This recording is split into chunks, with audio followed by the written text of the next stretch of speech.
અમદાવાદના પ્રહલાદનગરની ઓનેસ્ટ રેસ્ટોરન્ટમાંથી ઓનલાઈન ઓર્ડરથી મંગાવેલા ભોજનમાંથી ઈયળ નીકળી હોવાનું સામે આવ્યું છે। આ ઈયળ મુખવાસના પેકેટમાંથી નીકળી હતી। આ બાબતે ગ્રાહકે પહેલાં ઓનેસ્ટમાં અને પછી કોર્પોરેશનમાં ફરિયાદ કરી છે, કેમ કે પહેલો આવો બનાવ નથી કે જ્યાં રાજ્યમાં કેટલીક વાર આવું બન્યું છે, જેમાં હજી પણ આ સિલસિલો યથાવત જોવા મળી રહ્યો છે। ત્યારે વિપક્ષ નેતા શહેજાદ ખાને જણાવ્યું છે કે કંઈક કડક કાર્યવાહી ન થાય તેના કારણે હોટલે અને રેસ્ટોરન્ટના માલિકો બેદરકારી દાખવી રહ્યા છે। કોર્પોરેશન ફક્ત સેમ્પલ લઈને કામગીરીમાં નજીવા દંડ કરી રેસ્ટોરન્ટ સંચાલકોને જવા દેતા હોય છે। લોકો પૂરતા રૂપિયા આપીને પણ યોગ્ય આહાર ન મળે તે લાચાર છે, જેથી જવાબદાર તંત્ર રેસ્ટોરન્ટના લાયસન્સ કેમ રદ નથી કરવા તેવા સવાલો વિપક્ષ નેતા શહેજાદ ખાન પઠાણે કર્યા છે।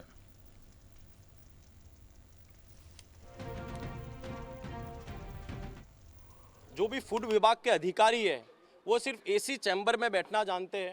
अहमदाबाद शहर में बड़े से बड़े रेस्टोरेंट में आप देखोगे तो आप जीव जंतु खाने में निकल रहे। ऑनेस्ट रेस्टोरेंट हो, मारुति नंदन जैसे रेस्टोरेंट, जनता छुट्टियों के दौरान अपनी फैमिली को लेकर भोजन करने जाती है और अहमदाबाद म्यूनसिपल कॉरपोरेशन को जब जब जानकारी मिलती है कि कुछ जीवात जंतु, कुछ कीड़े जब भोजन में निकलते हैं तो अहमदाबाद म्यूनसिपल कॉरपोरेशन सिर्फ नोटिस देने का कार्य करता है।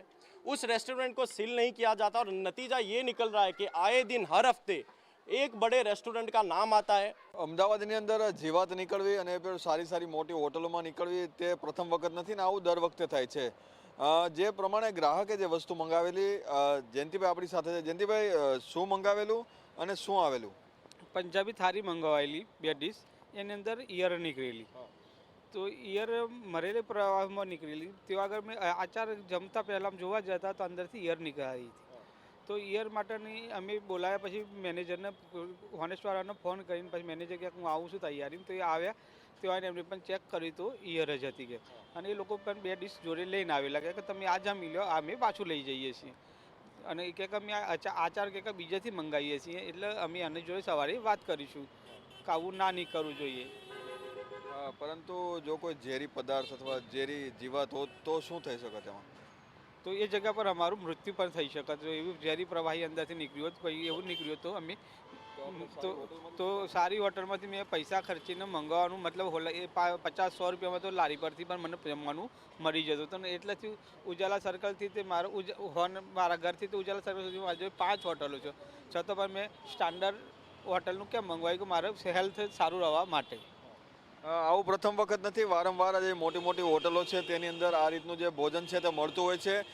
આરોગ્ય વિભાગ જે છે તે ફક્ત આવી મોટી હોટલો, રેસ્ટોરન્ટને ફક્ત નજીવો દંડ કરે છે, પરંતુ જે સીલિંગની કામગીરી થવી જોઈએ તેવી થતી નથી અને આરોગ્ય વિભાગ ક્યાંક ને ક્યાંક લોકોના જે સ્વાસ્થ્ય છે તેની સાથે છેડા કરતું એવું પણ લાગી રહ્યું છે।